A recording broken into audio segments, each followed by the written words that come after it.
नमस्कार दोस्तों, स्वागत है आपका आज के मुख्य समाचार में, जिसमें सबसे पहली और बड़ी खबर में आपको बताएंगे कि इलाहाबाद हाई कोर्ट की सख्त टिप्पणी। कहा सरकार नहीं समझ पाई कि पंचायत चुनाव कराने से ऐसे खतरनाक परिणाम होंगे। जी हां दोस्तों, अब शहर ही नहीं गांव में भी पैर पसार रहा है कोरोना, और ऐसे में यूपी सरकार को जबरदस्त फटकार पड़ी है और इलाहाबाद हाई कोर्ट ने मुआवजा बढ़ाकर 1 करोड़ देने की बात कही है।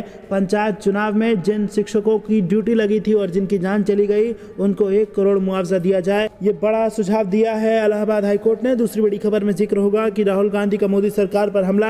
कहा रेत में सर डालना पॉजिटिविटी नहीं है, देशवासियों के साथ धोखा है, गद्दारी है। और तीसरी बड़ी खबर में जिक्र होगा कि पप्पू यादव की गिरफ्तारी का भाजपा जेडीयू में भी विरोध।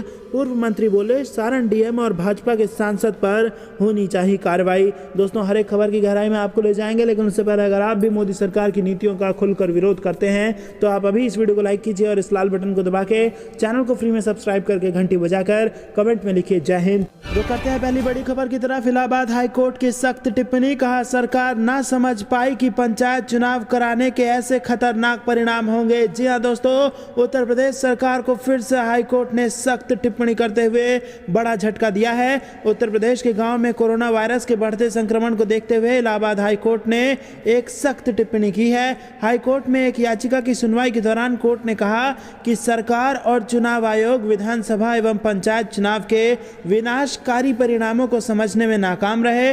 कोर्ट ने कहा कि निर्वाचन आयोग देश में इलेक्शन कराने के परिणामों को नहीं समझ पाया और उसने चुनाव करने की अनुमति दे दी। और एक याचिका की सुनवाई के दौरान उच्च न्यायालय की सिंगल बेंच ने इस संबंध में टिप्पणी की। जस्टिस सिद्धार्थ की बेंच ने कहा कि शहरी क्षेत्रों में कोरोना संक्रमण को रोकने में सरकार को कठिनाई का सामना करना पड़ रहा है। अब सरकार के लिए गांव में संक्रमण रोकना, टेस्ट करने और लोगों का इलाज करना बेहद मुश्किल होने वाला है। अदालत ने कहा कि सरकार पंचायत चुनाव के बाद होने वाले परिणामों को समझ पाने में नाकाम रही। वहीं केंद्रीय निर्वाचन आयोग भी चुनाव कराने का असर नहीं समझ सका और उसने राज्यों में चुनावी प्रक्रिया को पूरा कराने की अनुमति दे दी। और इन सब के ही चलते पहली लहर में जो कोरोना वायरस गाँव तक नहीं पहुँच पाया था, उसका असर अब गाँव के हिस्सों में भी हो रहा है।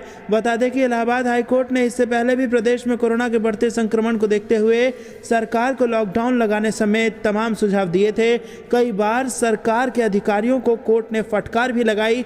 इलाहाबाद हाईकोर्ट के अलावा देश की अन्य अदालतों ने भी राज्य में चुनाव कराने को लेकर निर्वाचन आयोग की आलोचना की थी। मद्रास हाईकोर्ट समेत कई अदालतों के जज ने देश में चुनाव कराने को लेकर निर्वाचन आयोग पर सवाल उठाए थे और कड़ी टिप्पणी करते हुए कहा था कि हत्या का मुकदमा क्यों ना चलाया जाए। दोस्तों, ये बेहद बड़ी खबर। उत्तर प्रदेश से योगी सरकार को बेहद बड़ा झटका। कोर्ट की सख्त टिप्पणी और जो गांव में अब कोरोना फैल रहा है उसके लिए जिम्मेदार ठहरा। रुक करते हैं अगली खबर की तरफ। राहुल गांधी का मोदी सरकार पर हमला। कहा रेत में सर डालना पॉजिटिविटी नहीं है, ये देशवासियों के साथ धोखा है। जी हाँ दोस्तों, कांग्रेस के पूर्व अध्यक्ष राहुल गांधी ने देश में कोरोना महामारी की गंभीर स्थिति को लेकर प्रधानमंत्री नरेंद्र मोदी पर निशाना साधा है। राहुल गांधी ने ट्वीट कर लिखा कि सकारात्मक सोच की झूठी तसल्ली स्वास्थ्य कर्मचारियों और उनके परिवारों के साथ मजाक है, जिन्होंने अपनों को खोया है और ऑक्सीजन, अस्पताल, दवा की कमी झेल रहे हैं। रेत में सर डालना सकारात्मकता नहीं है, देशवासियों के साथ गद्दारी है, धोखा है। राहुल गांधी ने ट्वीट के साथ एक खबर का लिंक भी, स्क्रीनशॉट भी शेयर किया है, जहां दावा किया जा रहा है कि देश में सकारात्मक माहौल बनाने के लिए सरकार नेगेटिव रिपोर्ट की संख्या ज्यादा दिखाएगी। वहीं प्रियंका गांधी ने ट्वीट कर कहा कि भारत सबसे बड़ा टीका उत्पादक देश है। भाजपा सरकार ने 12 अप्रैल को टीका उत्सव तो मना लिया, लेकिन टीके की कोई व्यवस्था नहीं की और इन 30 दिनों में हमारे टीकाकरण में 82% की गिरावट आई है। उन्होंने सवाल किया कि प्रधानमंत्री नरेंद्र मोदी टीका बनाने वाली कंपनियों में गए और फोटो भी खिंचवाई, मगर उनकी सरकार ने टीके का पहला ऑर्डर जनवरी 2021 में क्यों दिया। अमेरिका और अन्य देशों ने हिंदुस्तानी टीका कंपनियों को बहुत पहले ऑर्डर दे रखा था, इसकी जिम्मेदारी कौन लेगा। उन्होंने कहा कि घर घर टीका पहुंचाए बिना कोरोना महामारी से लड़ना असंभव है। रुक करते हैं अगली खबर की तरफ। पप्पू यादव की गिरफ्तारी का भाजपा जेडीयू में भी विरोध। पूर्व मंत्री बोले सारण डीएम और भाजपा सांसद पर हो कार्रवाई। जी हां दोस्तों, बिहार में जबरदस्त सियासी भूचाल। मधेपुरा के पूर्व सांसद और जन अधिकार पार्टी के संरक्षक पप्पू यादव की गिरफ्तारी के मामले में विपक्ष के दलों में भले एक राय नहीं हो, लेकिन एनडीए में शामिल बिहार के सभी दलों के नेताओं से उनको समर्थन मिल चुका है। हिंदुस्तानी आवाम मोर्चा के जीतन राम मांझी और वीआईपी के मुकेश साहनी के बाद अब भाजपा और जेडीयू में भी पप्पू यादव की गिरफ्तारी के विरोध में आवाज उठाई गई है। भाजपा के विधान पार्षद रजनीश कुमार और जेडीयू के वरिष्ठ नेता एवं पूर्व मंत्री मोनाजिर हसन ने पूर्व सांसद की गिरफ्तारी को गलत बताया। जेडीयू नेता और बिहार सरकार में मंत्री रहे मोनाजिर हसन ने पप्पू यादव की गिरफ्तारी को गलत ठहराते हुए कहा कि गिरफ्तारी तो सारण के डीएम और भाजपा के सांसद राजीव प्रताप रूढ़ी की होनी चाहिए। हालांकि जेडीयू के प्रदेश अध्यक्ष उमेश सिंह कुशवाहा ने कहा कि जनसेवा के नाम पर घटिया राजनीति करने वाले पप्पू यादव की गिरफ्तारी पूरी तरह सही है। उन्होंने कहा कि सभी लोगों को इसका समर्थन करना चाहिए। भाजपा के विधान पार्षद रजनीश कुमार ने भी कहा कि आम लोगों की मदद में जुटे पप्पू यादव की गिरफ्तारी सही नहीं है। राज्य सरकार को इस मामले में ध्यान देना चाहिए। गौरतलब है कि पप्पू यादव की गिरफ्तारी का विरोध कांग्रेस और सीपीआई जैसी पार्टियां खुलकर कर रही हैं। राजद में इस मसले पर बटी हुई राय है। हम और वीआईपी ने इसका खुलकर विरोध किया है। पार्टी के तौर पर जेडीयू और भाजपा भी सरकार और पुलिस के स्टैंड के साथ है। रुक करते हैं अगली खबर की तरफ। जेल में ना तो पीने का शुद्ध पानी है और ना ही कमोड, रात भर मच्छरों ने काटा। जेल में पप्पू यादव ने शुरू की भूख हड़ताल। जी हां दोस्तों, बाढ़ और कोरोना महामारी जैसी आपदा में दूसरों को घर घर जाकर खाना पहुंचाने वाले जाप संरक्षक और पूर्व सांसद पप्पू यादव खुद भूखे हैं। मधेपुरा जिले के कुमारखंड थाना में दर्ज अपहरण के एक मामले में मंगलवार को पूर्व सांसद को पुलिस ने गिरफ्तार किया था। मधेपुरा कोर्ट में वर्चुअल पेशी के बाद रात करीब 12:45 पूर्व सांसद को वीरपुर जेल लाया गया। जेल की कुव्यवस्था को लेकर पूर्व सांसद ने भूख हड़ताल शुरू कर दी है। पप्पू यादव के आधिकारिक ट्विटर हैंडल से यह जानकारी मिली है। पप्पू यादव ने अपना दर्द साझा करते हुए कहा है कि वीरपुर जेल में ना तो पीने का शुद्ध पानी है, ना ही वॉशरूम है। वह खुद डायबिटीज़ और हाई ब्लड प्रेशर के मरीज हैं। उनके पाँव का ऑपरेशन भी हुआ है। उन्हें बैठने में दिक्कत होती है, लेकिन शौचालय में कमोड नहीं है। रात भर उन्हें मच्छरों ने काटा। हालांकि उन्होंने स्पष्ट किया है कि बिहार में राजनीतिक संरक्षण में चल रहे दवा माफियाओं, शराब माफियाओं, एम्बुलेंस माफियाओं और अस्पताल माफियाओं के खिलाफ उनकी लड़ाई जारी रहेगी। उधर भारी सुरक्षा के बीच मंगलवार की रात लगभग 1:15 बजे पटना और मधेपुरा की पुलिस पूर्व सांसद पप्पू यादव को लेकर वीरपुर पहुंची। पुलिस के काफिले के पीछे पूर्व सांसद के सैकड़ों समर्थक और पार्टी कार्यकर्ता अपने वाहनों से चल रहे थे। हालांकि वीरपुर पहुंचने के बाद पप्पू यादव को लगभग 1 घंटे तक जेल के बाहर इंतजार करना पड़ा। पीछे से मधेपुरा पुलिस सभी जरूरी कागजात लेकर पहुंची। तब रात लगभग 1:45 हो चुके थे। पूर्व सांसद को जेल के अंदर भेजा गया। बता दें कि जाप अध्यक्ष एवं पूर्व सांसद राजेश रंजन और पप्पू यादव को मंगलवार सुबह पटना पुलिस ने गिरफ्तार कर लिया। उन्हें पीएमसीएच के कोविड वार्ड में जाने को लेकर गिरफ्तार किया गया। इससे पहले पुलिस टीम मंदिरी स्थित उनके आवास पर पहुंची। यहां 2 घंटे तक उन्हें रखा, फिर गांधी मैदान थाने लेकर चली आई। कुछ घंटे बाद पुलिस अफसरों ने कहा कि पप्पू यादव पर मधेपुरा में एक अपहरण और हत्या के 32 साल पुराने मामले में वारंट था। मधेपुरा पुलिस ने पटना पुलिस से संपर्क किया था। देर शाम मधेपुरा पुलिस एक डीएसपी के नेतृत्व में पटना पहुंची और उनको अपने साथ लेकर चली गई। रुक करते हैं अगली खबर की तरफ। मनीष सिसोदिया का केंद्र सरकार पर हमला। कहा केंद्र सरकार रोक रही है कोवैक्सीन की सप्लाई, बंद हुए 100 सेंटर। जी हां दोस्तों, राजधानी में कोरोना टीकाकरण अभियान के बीच वैक्सीन डोज की कमी को लेकर आज दिल्ली के डिप्टी सीएम मनीष सिसोदिया ने केंद्र सरकार पर जमकर हमला बोला। सिसोदिया ने आरोप लगाया कि केंद्र सरकार के निर्देश पर ही दिल्ली को मिलने वाली वैक्सीन की डोज की सप्लाई रोक दी गई है। उन्होंने आज प्रेस कॉन्फ्रेंस में कहा कि दिल्ली सरकार ने 1,34,00,000 वैक्सीन की डिमांड की थी। 67 लाख कोविशील्ड और 67 लाख कोवैक्सीन मंगाई गई थी, लेकिन भारत बायोटेक की तरफ से कल हमें चिट्ठी लिखकर बताया गया कि वो हमें वैक्सीन नहीं दे सकते। उनकी तरफ से कहा गया है कि संबंधित सरकारी अधिकारी के कहने से हम आगे सप्लाई नहीं कर पाएंगे। जाहिर है कि केंद्र सरकार यह निर्धारित कर रही है। दिल्ली के डिप्टी सीएम मनीष मनीष सिसोदिया ने कहा कि केंद्र सरकार को बताना चाहिए कि अगर वैक्सीन विदेशों में नहीं भेजी गई होती तो दिल्ली और मुंबई के लोगों को 2-2 बार वैक्सीन लगाई जा चुकी होती। हमारे पास जितना भी रिजर्व आया था सब खत्म हो चुका है। कोवैक्सीन के सेंटर बंद करने पड़े हैं। 17 स्कूलों में 100 से ज़्यादा कोवैक्सीन के सेंटर बंद करने पड़े हैं और बस हमारे पास कोविशील्ड के जो सेंटर थे वो चल रहे हैं। बता दें कि दिल्ली में अभी भी 2 श्रेणी में वैक्सीनेशन हो रहा है।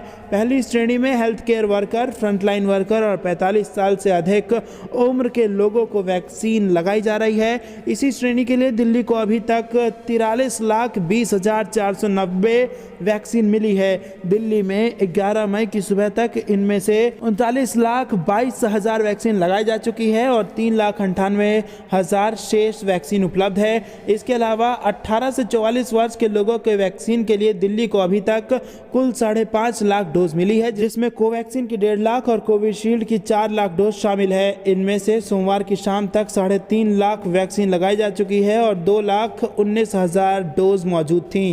रुख करते हैं अगली खबर की तरफ। पप्पू यादव की गिरफ्तारी पर सियासत तेज, आरजेडी बोली सबको अरेस्ट करे सीएम नीतीश। जी हां दोस्तों, पूर्व सांसद और जन अधिकार पार्टी के राष्ट्रीय अध्यक्ष पप्पू यादव को मंगलवार सुबह पटना में मंदिर स्थित उनके आवास में पुलिस ने गिरफ्तार कर लिया। पुलिस के मुताबिक उन पर बगैर अनुमति के घूमने, सरकारी कार्य में बाधा डालने और लॉकडाउन के नियमों का उल्लंघन करने का आरोप है। पप्पू यादव की गिरफ्तारी के बाद राजनीति भी शुरू हो गई है। कांग्रेस के प्रवक्ता राजेश राठौर ने कहा कि राज्य में अंधेर नगरी चौपट राजा वाली स्थिति बन गई है। यहाँ चोर ही जोर से बोल रहा है, वहीं तरफ विपक्ष के लोग लगातार कोरोना पीड़ित लोगों की सेवा कर रहे हैं। दिल्ली में कांग्रेस के लोग तो बिहार में कांग्रेस और जाप सुप्रीमो पप्पू यादव लोगों की सेवा कर रहे हैं। उनकी गलती इतनी है कि सरकारी एम्बुलेंस जो राजीव प्रताप रूडी के यहाँ लगी हुई थी उसको उन्होंने उजागर किया है। एफआईआर तो सरकारी एम्बुलेंस रखने के लिए राजीव प्रताप रूडी पर होनी चाहिए, लेकिन सरकार ऐसी है कि कारनामे को उजागर करने वाले पप्पू यादव को ही सजा दे रही है। आरजेडी प्रवक्ता शक्ति यादव ने कहा कि पिछले कोरोना काल में नेता प्रतिपक्ष लोगों के बीच जाने लगे हैं। ऐसे में तो सीएम नीतीश कुमार को सबको लॉकडाउन के नियम का उल्लंघन के मामले में जेल में डाल देना चाहिए।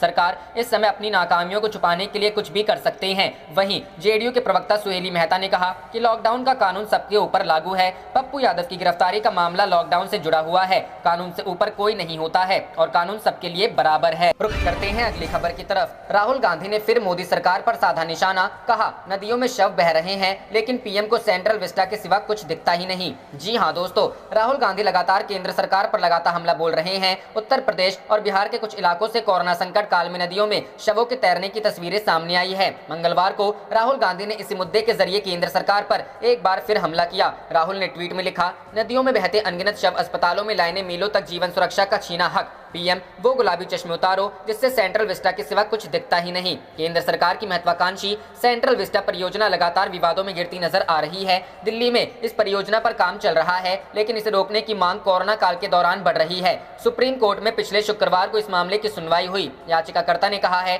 कि समय की गंभीरता को समझते हुए इस परियोजना को फिलहाल रोक देना चाहिए। राजपथ पर लगभग 2.5 किलोमीटर लंबे मार्ग को मध्य विस्टा कहा जाता है। इंडिया गेट से राष्ट्रपति भवन तक सेंट्रल विस्टा रूट पर लगभग 44 इमारतें हैं, जिसमें parliament house, north block, south block आदि शामिल हैं। पूरे क्षेत्र जिसे फिर से नियोजित किया गया है का नाम सेंट्रल विस्टा प्रोजेक्ट रखा गया है, जिसकी लागत लगभग 30,000 करोड़। विस्टा परियोजना में पुराने परिपत्र संसद भवन के सामने लगभग 13 एकड़ भूमि पर एक नया तिकोना संसद भवन होगा। अभी इस जमीन पर पार्क, अस्थायी निर्माण और पार्किंग है। यह सब हटा दिया जाएगा। नए संसद भवन में लोकसभा और राज्यसभा के लिए एक भवन होगा, लेकिन कोई केंद्रीय कक्ष नहीं होगा। रुख करते हैं अगली खबर की तरफ। केंद्र पर हमला, महामारी के साथ अब महंगाई पर भी सरकार को घेरने में जुटी कांग्रेस। जी हां दोस्तों, कांग्रेस ने केंद्र पर हमले तेज कर दिए हैं। पिछले कई दिनों से वह कोरोना संक्रमण की दूसरी लहर में हो रही मौतों को लेकर केंद्र सरकार को घेर रही थी। मंगलवार को वह महंगाई के मुद्दे पर भी मोदी सरकार को घेरती हुई दिखी। कांग्रेस महासचिव रणदीप सुरजेवाला ने कहा, भारत के 130 करोड़ लोग आज कोरोना महामारी से लड़ रहे हैं, लेकिन भारतीय जनलूट पार्टी की लूट जारी है।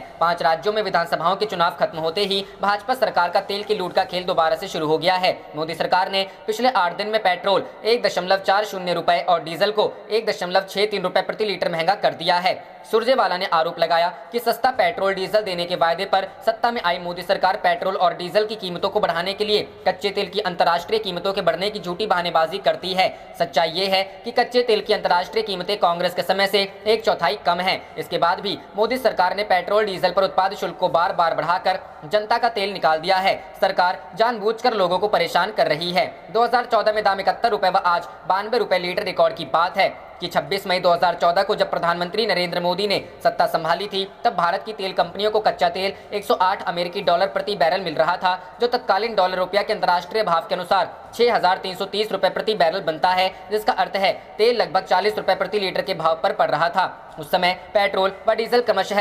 71.41 और 55.49 रुपए प्रति लीटर में उपलब्ध था, जो आज मोदी सरकार में क्रमशः 91.80 और 82.36 रुपए प्रति लीटर बेचा जा रहा है। उत्पाद शुल्क तब 9.20 रुपए था, अब 23.78 रुपए।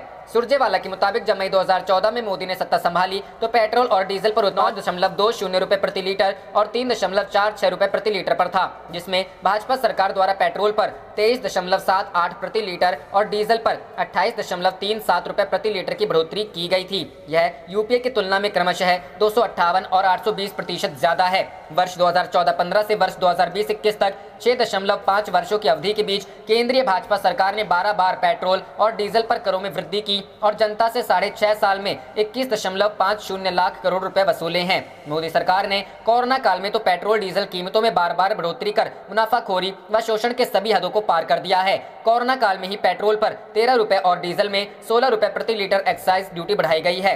कांग्रेस ने की यह मांगे। पहला, घटे हुए अंतर्राष्ट्रीय कच्चे तेल की कीमतों का लाभ आम लोगों को मिलना चाहिए, पेट्रोल डीजल की कीमतों में कमी की जाए। दूसरा, पेट्रोल और डीजल को जीएसटी के अंतर्गत लाया जाना चाहिए। और तीसरा, पेट्रोलियम उत्पादों को जीएसटी के अंतर्गत लाए जाने तक मोदी सरकार द्वारा पेट्रोल और डीजल पर बढ़ाई गई 23.78 प्रति लीटर व 28.37 रुपए प्रति लीटर की उत्पाद शुल्क वृद्धि को तुरंत वापस लिया जाए।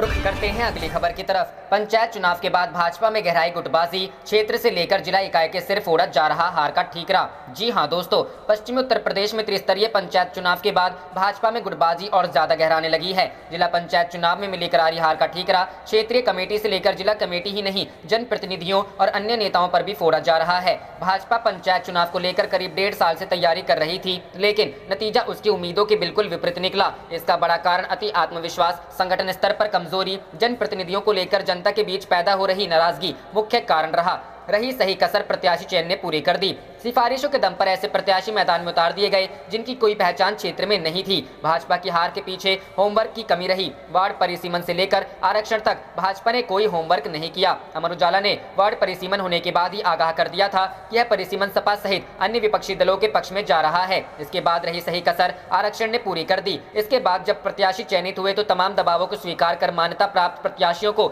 दरकिनार कर दिया गया। हार के बाद प्रांतीय नेतृत्व अपने तरीके से मंथन कर रहा है, लेकिन स्थानीय स्तर पर एक दूसरे के सिर इस हार का ठीकरा फोड़ा जा रहा है, जिसमें जनप्रतिनिधियों, जिला और पश्चिमी क्षेत्र इकाई तक पर आरोप लग रहे हैं। लगातार गोपनीय शिकायतें और उसके साक्ष्य भी आला कमान को भेजे जा रहे हैं। विधानसभा चुनाव की तैयारी में जुटी भाजपा जुलाई तक जिले के साथ ही पश्चिमी क्षेत्र में कई बदलाव कर सकती है। पार्टी सूत्रों का कहना है कि पश्चिमी क्षेत्र के कई जिलाध्यक्ष इस दौरान बदले जा सकते हैं, तो कार्यकारिणी में भी बदलाव हो सकता है। रुख करते हैं अगली खबर की तरफ। नड्डा के सोनिया को लिखे खत पर कांग्रेस का पलटवार। कहा, संकट के समय हमने विपक्ष होने का राजधर्म निभाया, बीजेपी ने अहंकार दिखाया। जी हां दोस्तों, कांग्रेस ने बीजेपी अध्यक्ष जगत प्रकाश नड्डा की ओर से सोनिया गांधी को लिखे गए पत्र को लेकर मंगलवार को पलटवार करते हुए कहा कि कोरोना महामारी के संकट के समय उसने सरकार को आगाह करके और अच्छे सुझाव देकर विपक्ष होने का राजधर्म निभाया। प्रमुख विपक्षी दल ने कहा कि दूसरी तरफ सत्ता पक्ष की तरफ से सिर्फ अहंकार दिखाया गया है। पार्टी के वरिष्ठ प्रवक्ता अजय माकन ने कहा कि नड्डा और केंद्र सरकार को अहंकार त्याग कर इस वक्त देशवासियों की जान बचाने पर ध्यान देना चाहिए। बीजेपी अध्यक्ष जेपी नड्डा ने मंगलवार को कांग्रेस पर कोविड-19 के खिलाफ जारी देश की लड़ाई में लोगों को गुमराह करने और भय का झूठा माहौल पैदा करने का आरोप लगाया और कहा कि संकट के इस दौर में राहुल गांधी सहित उसके नेताओं के व्यवहार को छल कपट और ओछेपन के लिए याद किया जाएगा। नड्डा ने कांग्रेस अध्यक्ष सोनिया गांधी को लिखे 4 पन्नों के एक पत्र में यह आरोप लगाया है। इससे पहले सोमवार को कांग्रेस कार्य समिति की बैठक हुई थी, जिसमें कोविड-19 प्रबंधन के लिए प्रधानमंत्री नरेंद्र मोदी की कड़ी आलोचना की गई थी। नड्डा के पत्र को लेकर माकन ने संवाददाताओं से कहा दुख की बात है, जब कांग्रेस के शीर्ष नेता इस सरकार को महामारी के संदर्भ में चेताते रहे तब यह सरकार अहंकार में डूबी हुई थी और राजनीतिक स्कोर करने में लगी थी। इसी 28 जनवरी को प्रधानमंत्री ने कहा कि भारत ने दुनिया को आपदा से बचा लिया, लेकिन आज स्थिति सबके सामने है। माकन ने इस बात पर जोर दिया, कांग्रेस पार्टी अपना राजधर्म विपक्ष होने के नाते भी निभा रही है, सरकार को अच्छे सुझाव दे रही है, लेकिन बीजेपी के अध्यक्ष ने आज सोनिया जी को चिट्ठी लिखकर जिस अहंकार पूर्वक जवाब दिया उससे हम सब लोगों का सिर शर्म से झुक जाना चाहिए। माकन ने कहा, हम तो उम्मीद कर रहे थे कि कांग्रेस कार्य समिति, राहुल जी, सोनिया जी, पूर्व प्रधानमंत्री मनमोहन सिंह जी की ओर से जो सुझाव दिए गए उनसे सरकार के कानों पर जू रेंगेगी और स्वास्थ्य मंत्री, प्रधानमंत्री तथा हमारी सरकार का कार्यबल इन सब चीजों को समझेंगे, लेकिन उल्टा चिट्ठी लिखी जा रही है। उन्होंने कहा, सत्ता पक्ष का अपने आप को बचाना और अहंकार पूर्ण बातें करना शोभा नहीं देता है। माकन ने सवाल किया, नड्डा जी को बताना चाहिए कि क्या भारतीय चिकित्सा संघ राजनीति कर रहा है, क्या लैंसेट राजनीति कर रहा है, क्या उन्हें पता है कि अमेरिका, ब्रिटेन, ऑस्ट्रेलिया और दूसरे देशों के अखबार क्या लिख रहे हैं। उन्होंने सरकार पर आंकड़े छिपाने के आरोप लगाते हुए कहा, अब तो गंगा मां ने भी कह दिया है कि आप किस तरीके से आंकड़े छुपा रहे हैं। माकन ने कहा, सरकार ने टीके की तैयारी नहीं की, ऑक्सीजन की तैयारी नहीं की, लोग अपने प्रियजन का सही से अंतिम संस्कार भी नहीं कर पा रहे हैं। किस प्रकार का शासन आपने हमारे देश को दिया है। उन्होंने कहा कि सरकार को अहंकार छोड़कर देश के लोगों की जान बचाने पर ध्यान देना चाहिए। कांग्रेस के वरिष्ठ नेता पी चिदंबरम ने नड्डा पर निशाना साधते हुए ट्वीट किया, कांग्रेस अध्यक्ष के नाम आधारहीन पत्र लिखने के बजाय बीजेपी अध्यक्ष नड्डा जी 6 मई 2021 का न्यूयॉर्क टाइम्स का एक स्तंभ पढ़ सकते हैं। इसके लेखक कांग्रेस के सदस्य नहीं हैं। उन्होंने जिस लेख का हवाला दिया कि उसमें भारत में कोरोना महामारी की स्थिति को लेकर चिंता जाहिर की। आप देख रहे थे आपका अपना चैनल जय हिंद, जय भारत।